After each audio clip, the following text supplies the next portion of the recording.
You won't believe me, but it seems that the entire video that I recorded got damaged, and I will have to reshoot this video again.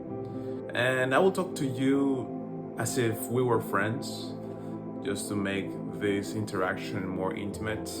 And well, I want to have this on social media for you to have a point of reference of where I'm coming from, and also for myself to keep that as a reminder. Let's start from the beginning. Who am I? Well, my name is Jonathan. I like to call myself Nathan.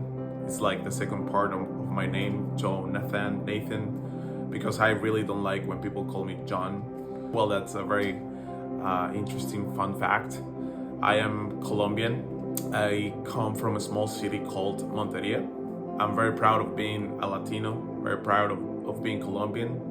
And at the same time, I'm very happy that I get to make music in English and in Spanish, both languages. I feel super comfortable writing lyrics in English.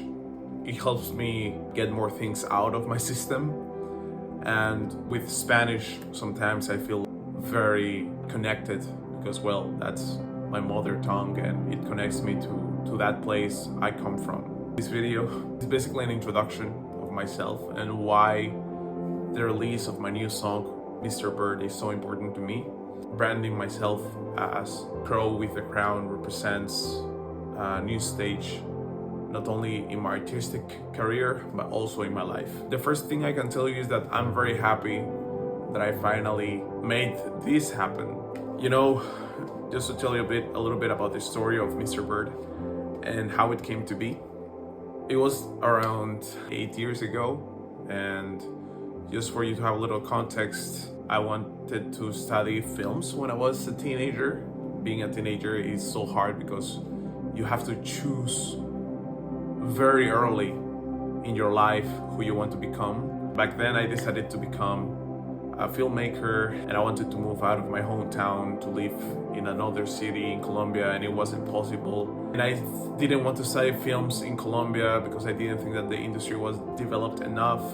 So I wanted to move abroad, preferably to Canada or the US, and it was impossible because we didn't have the kind of money for my family to send me away to study in any of these countries. So my parents and I came to an agreement which they would send me to Canada for 3 months to study English as a second language for me, just to improve this skill, and perhaps we will open some doors. And it did open a lot of doors. Actually, when I was there, I was struggling with so much. I met this woman, I got her pregnant. Yeah, and we had a child. I received this news when I was back in Colombia, and well, actually I had to move to Russia.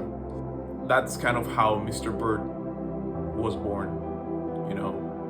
It was born from the loneliness that I experienced being in Russia with this person that I didn't know that well, and with my child, you know, having a lot of doubts in my mind on, you know, how can I do this? How can I become a parent?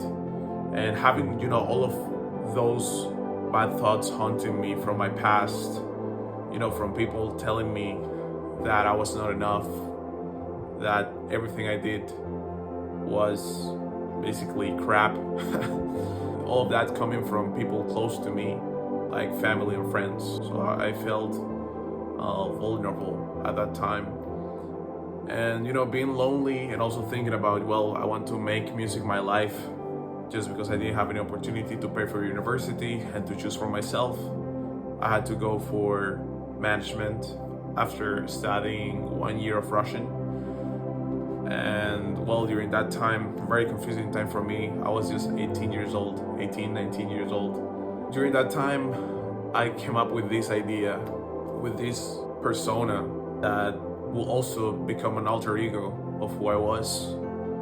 And it was kind of the personification of all of those voices that I would hear in my head every day. And that's Mr. Bird, basically. I was experiencing a very dark time. I had to find a way to process it. I didn't know that I could have the opportunity to go to a psychologist. I didn't have enough money. My parents didn't know how to help me. So I ended up resorting to music and I had always wanted to write music. So at that moment, I was already working on few demos on my laptop, which was also hard to get. And that's how one night, being in the middle of nowhere in Russia, like in a little cabin, very far away from everyone and from the world, from my family, no internet, I kind of came up with this arpeggio, and it gave me that dark feeling. It gave me the vibes of that dark feeling that I was experiencing. And well, the lyrics came after, and I like to think of it as if I was having a conversation with myself, with that alter ego, that persona, that would be the personification of all of those bad things, bad thoughts, bad ideas. He would be the personification of all of my demons.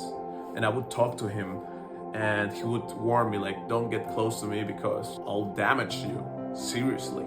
Basically, the song Mr. Bird is for me to tell myself, like, dude, you can go through this by yourself right now, but even though you're alone, you can go through this on your own. It's you against the world.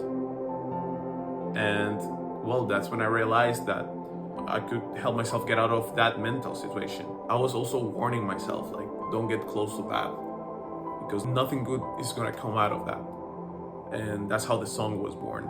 And I kind of shelved that song for a long time because, well, even though I thought it had a lot of potential to be a great song, and I still think it does have a lot of potential, I just didn't have the energy to solidify that and make it happen.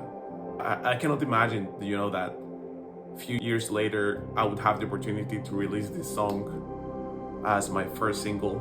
This actually brings me a lot of joy, and I hope I get the opportunity to start this new stage in my life, this new stage as an artist, having my mind in the right place. I want to see what's coming next. I want to see what's coming after this release. I'm still planning on promoting the song and trying to make the idea of Mr. Bird come to life, because I know that every single one of us has a Mr. Bird in their mind, taunting them, telling them that they're not good enough and that they might fail. But the reality is that we have enough control, enough strength to stop that and basically make things happen, just as I did. Well, that's just a little bit about my story. I hope that it tells you something. I hope that it gives you a message and inspires you to create, to do something new, to do that thing that you have always wanted to do but never had the courage to. I was there. Here I am, releasing that song that I have a lot of hope for. The thing that I can tell you is, like, make a decision, and that decision will be with you the rest of your life, and you won't regret it.